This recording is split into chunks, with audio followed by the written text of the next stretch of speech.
శ్రీమాత్రే నమః. ఈ మధ్య కాలం లోపల సుమంగళి స్త్రీలు కానీ కన్యలు కానీ విచ్చలవిడిగా అతిగా తలస్నానం చేయడం పెరిగిపోయింది.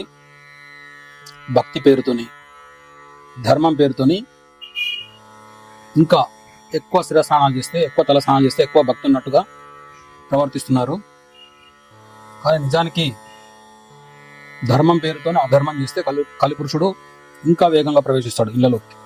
కాబట్టి ఈ విషయంలో అసలు సుమంగళి స్త్రీలకు కానీ కన్యలకు కానీ వర్తించేటువంటి ఈ శిరస్నాన నియమాలు ఏమున్నాయి, మహర్షులు సనాతన ధర్మం లోపల అసలు ఏం చెప్పారు అనేటువంటి విషయాల గురించి ఈరోజు తెలుసుకుందాము.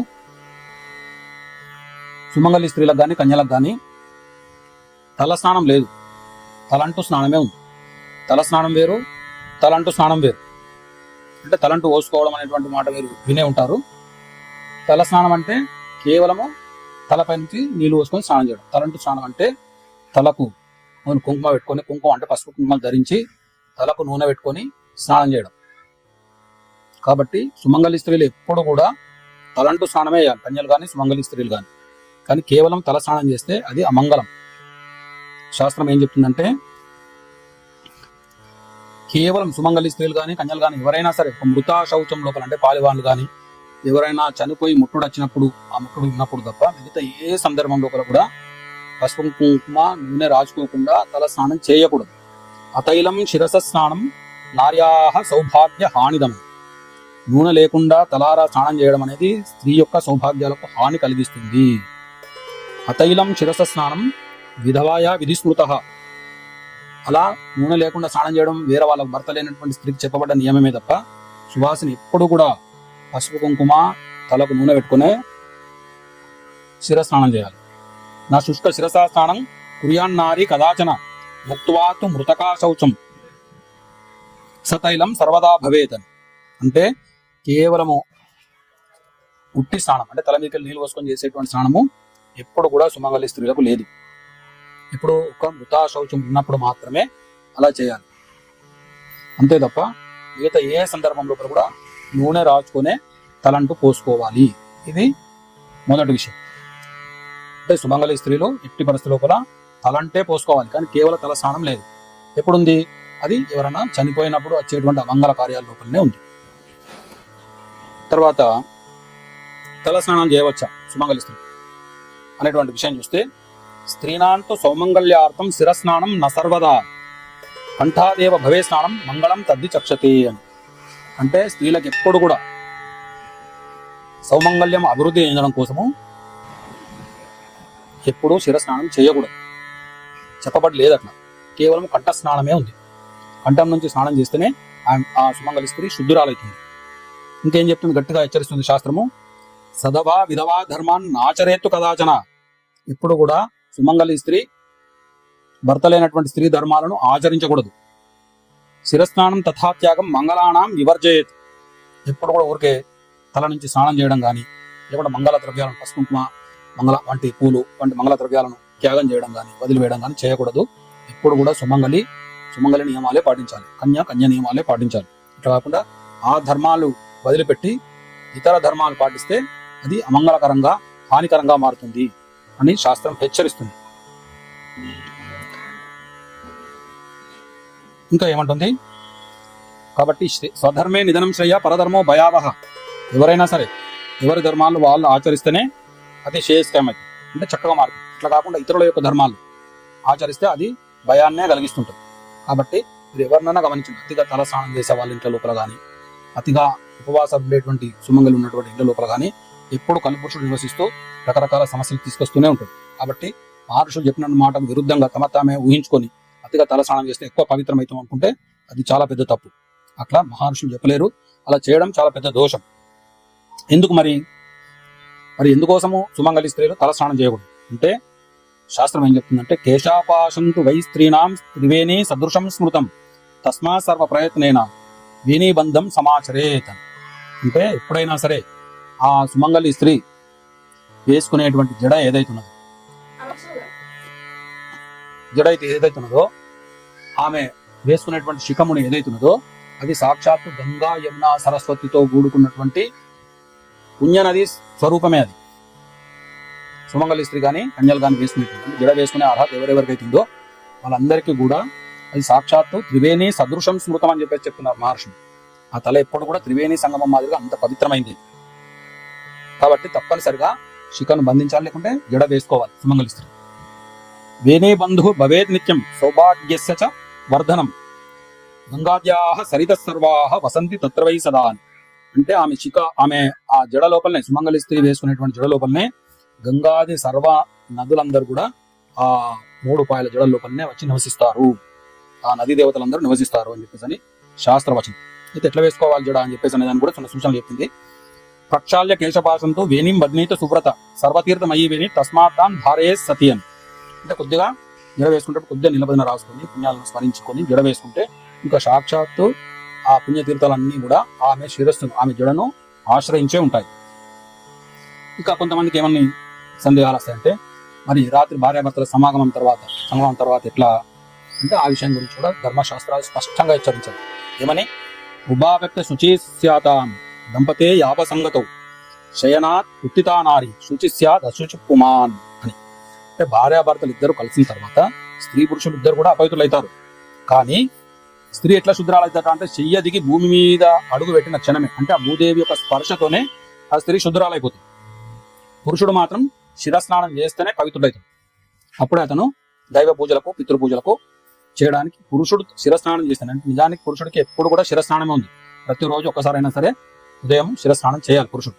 కానీ స్త్రీలకు మాత్రము శిరస్నానం దోషకారి, కంఠ స్నానమే చాలా శ్రేయస్కరము, అది సౌభాగ్యం వృద్ధి చేస్తుంది అని చెప్పేసి మహర్షులు చెప్తున్నారు. ఇది భార్యాభర్తల సమాగమం తర్వాత స్త్రీ శిరస్నానం చేసే అవసరం లేదు. ఎందుకంటే ఆమె శిరస్సు లోపలనే పుణ్యనదుల యొక్క శక్తి ఉన్నది. అప్పుడు కూడా ఆ స్త్రీ కేవలము భూమిని ముట్టుకుంటేనే ఆమె శుద్ధురాలైపోతుంది. ఇంటి పనులన్నీ కూడా వేసుకోవచ్చు. కానీ పురుషుడు మాత్రం తలస్నానమే. ఇంకా కొంతమందికి ఏమైందంటే, రకరకాల వాళ్ళు మేము మాంసం తింటాం కదా, మరి అప్పుడు తెల్లారు ఖచ్చితంగా ఈ తలంటు స్నానం చేసుకోవాలి కదా అని అంటారు. కానీ అక్కడ కూడా ఏమని చెప్తుందంటే, భుక్త్వా రతౌచ స్నానంతో స్త్రీణాం కంఠాత్తు ధర్మతః. వాళ్ళు ఏదైనా తిన్నా కానీ వాళ్ళు కంఠ స్నానంతోనే శుద్ధ అయిపోతారు. తర్వాత రతౌ, ఇంకేదన్నా ఈ భార్యాభర్తలు ఇంతకుముందు చెప్పినట్టు భార్యాభర్తల సమాగమం తర్వాత కూడా కేవలం కంఠస్థానం వల్లనే వాళ్ళు శుద్ధురాలు అయిపోతారు. నా శిర స్నాన మాత్ర స్యాత్ సర్వకామేషు కర్మసు. వాళ్ళు శిరస్నానం చేయకుండా కానీ అన్ని రకాల కార్యక్రమాల లోపల పాల్గొనడానికి సంపూర్ణ అర్హతనే ఉంటుంది. ఇక పురుషులు మాత్రం తప్పనిసరి శిరస్నానం చేయాలి. ఇంకా ఏం చెప్పింది? ఇంకేదైనా అనుమానం, ఉదాహరణకు మనం ఏదైనా పలు వెహికల్లో పోయినప్పుడు ఎవరన్నా అంటే తగలకూడినటువంటి వ్యక్తులు తగిలినట్టు కానీ, లేదా ఇంకా రకరకాల అనుమాన సందర్భాలు వచ్చినప్పుడు ఏం చేయాలి అంటే, దానికి కూడా అప్పుడు కూడా శిరస్నానం చేయకుండా మహర్షులు కొన్ని సూచనలు చేశారు. ఏంటిది అది? గంగాది పుణ్యతీర్థానాం స్మరణాత్ ప్రోక్షేశ్చిర తేనైవ శుద్ధిమాప్నోతి శిరస్నాన ఫలం లభేత్. ఒకవేళ ఏదైనా శంఖ అనుమానం వచ్చినప్పుడు, అంటే పూర్తి నిజం కాకుండా అవునా కాదా అనేటువంటి సందేహం నిజం వచ్చినప్పుడు గంగాది పుణ్యనదులను స్మరించి కేవలం తల మీద నీళ్లు చల్లుకుంటే ఆమెకు శిరస్నానం చేసిన ఫలితమే ఉంటుంది. అంటే సంపూర్ణంగా శుద్రాలే అవుతుంది. కాబట్టి దైవస్మరణ మాత్రమే శంకాదోష ప్రణశ్యతి. ఎటువంటి అనుమానం ఉన్నా కానీ భగవంతుని యొక్క నామాన్ని స్మరిస్తే ఆ శంకాదోషం అంతా కూడా పూర్తిగా దొరికిపోతుంది. శుభం భవతి సర్వత్రా మంగళంచ పదే పదే. ఆమె ఖచ్చితంగా శుభాలే జరుగుతాయి. ఆమె ఎప్పుడు కూడా ప్రతి అడుగు లోపల ఆ సుమంగళికి మంగళమే సిద్ధిస్తుంది, శుభాలే జరుగుతాయి అని మహర్షులు చెప్తున్నారు. ఇక ఇంకొక సందేహం రావచ్చు, ఇట్లా పదే పదే శిరస్నానాలు చేయడం వల్ల లేదా ఈ తల స్నానం చేయడం వల్ల ఎట్లాంటి ఫలితాలు వస్తాయి అనేది మహర్షులు హెచ్చరిస్తున్నారు. కాబట్టి ఆ విషయం లోపల కూడా చాలా జాగ్రత్త ఉంది. ఏమంటున్నారు? తైలేన చ వినాశనం వారేషు చ నిషిద్ధసు కరోద్యా సుమంగళ్యే దారిద్రం తస్య నిశ్చితం. ఎవరైతే నూనె పెట్టుకోకుండా ఈ శిర స్నానాలు చేస్తారో, నిషిద్ధమైనటువంటి వారాల లోపల ఇష్టం వచ్చినట్టు శిర స్నానాలు తల స్నానాలు చేస్తారో వాళ్ళకు దారిద్రం అంటే డబ్బు నిలకగా ఉండకపోవడం జరుగుతుంది.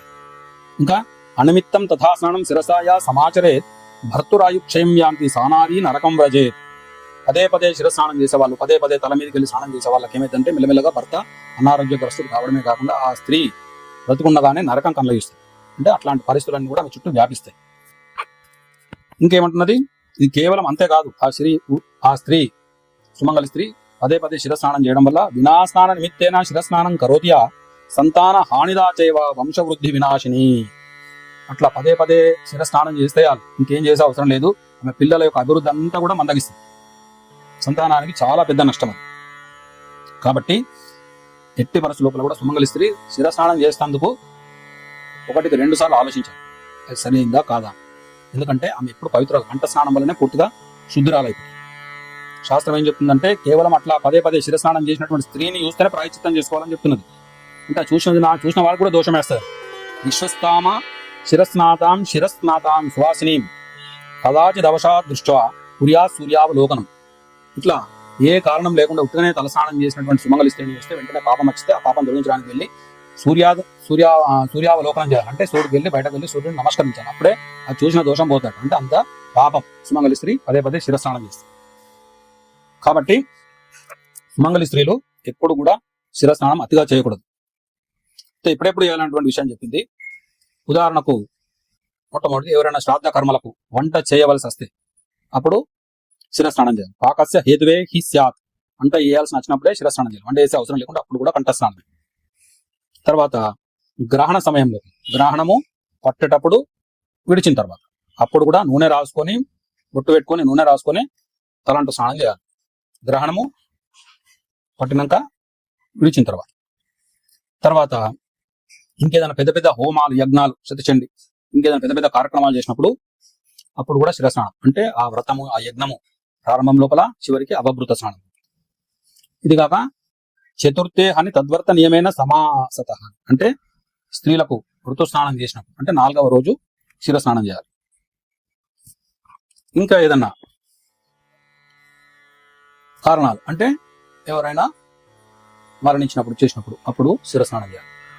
తర్వాత శుద్ధ అయిన తర్వాత కూడా అంటే ముట్టుడు వెళ్ళిపోయిన తర్వాత ఆ మృత శౌచం వెళ్ళిపోయిన తర్వాత అప్పుడు కూడా తలకు అది ఏంటి శుద్ధి స్నానం కూడా ఎట్లా ఉంటుంది అంటే మొదలు శుద్ధి స్నానం చేసి తల స్నానం చేసి తర్వాత మళ్ళీ పసుపు ధరించి నూనె పెట్టుకొని మళ్ళీ తలంటు స్నానం చేసి అప్పుడు ఆ సుమంగళి యొక్క మంగళ ద్రవ్యాలను కూడా కాపాడబడతాయి. ఇక శిరస్నానం ఎప్పుడెప్పుడు చేయాలి? 1 జాతా శౌచాలు మృతా శౌచాలు వచ్చినప్పుడు, అంటే జాతా శౌచం శుద్ధి అయిన తర్వాత, మృతా శౌచం వచ్చినప్పుడు, శుద్ధి అయిన తర్వాత, గ్రహణాలు పట్టేటప్పుడు విడిచిన తర్వాత ఏదైనా కొత్త తీర్థాలకు వెళ్ళినప్పుడు, ఏదైనా పుణ్య నదులకు వెళ్ళినప్పుడు అప్పుడు కూడా శిరస్నానము. తర్వాత ఏదైనా శ్రాద్ధం యొక్క వంట చేయవలసి వచ్చినప్పుడు ఇట్లాంటి సందర్భాల లోపలనే శిరస్నానం చేయాలి. అయితే అది కాకుండా పదే పదే శిరస్నానం చేస్తే అది ఆమెకే కాదు ఆమె కుటుంబానికి తీరాన్ని నష్టం కలిగిస్తుందని చెప్పేసి మహర్షులు హెచ్చరిస్తున్నారు. ఇక ఏమాత్రం ఎట్టి పరిస్థితుల లోపల శిరస్నానం చేయకూడనటువంటి రోజులు ఉన్నాయి. ఇంకేదో కారణం వస్తే తప్ప ఆ రోజుల లోపల ఎట్టి పరిస్థితుల లోపల శిరస్నానం చేయదు. ఏదది అంటే వారణార్క్షే నకుత్రాపి స్నాయా స్త్రీ విధవాం వినాని, అంటే భర్త లేనటువంటి స్త్రీలు తప్ప శతభిషం నక్షత్రం ఉన్న రోజు సుమంగళి స్త్రీలు గాని కన్యలు గాని ఎట్టే పరిస్థితుల లోపల శిరస్నానం చేయకూడదు. ఈ విషయం లోపల మరీ మహర్షులు గట్టిగా హెచ్చరిస్తున్నారు. నార్యాః ప్రాక్తన దోషేన వారుణేచ కృతే సతి భర్తుః పుత్రస్య నాశస్యాత్ తస్మాత్ తత్ పరివర్జయేత్, అంటే శతభిష నక్షత్రం లోపల శిరస్నానం చేయడం వల్ల అది భర్తకు పిల్లలకు చాలా నష్టం కలిగిస్తుంది. కాబట్టి శతభిషం నక్షత్రం ఉన్న రోజు శిరస్నానము తెలుసో తెలియకుండా ఎట్టి పరిస్థితుల లోపల కూడా చేయకూడదు. వారుణేచ కృతే స్నానే భర్తరాయు క్షయో భవే సౌభాగ్య ఈతే నిత్యం పుత్రపీడాచి జాయతని, చాలా గ్రంథాలు శతభిషం నక్షత్రం ఉన్న రోజు ఎట్టి పరిస్థితుల లోపల కూడా శిరస్నానం చేయకూడదు అంటే మళ్ళీ హెచ్చరిస్తుంది. ఎందుకోసం చేయొద్దు అనేటువంటి సందేహం మనకు రావచ్చు. ఎందుకంటే శతభిషం నక్షత్రానికి వరుణదేవుడు అధిష్టాన దేవుడు.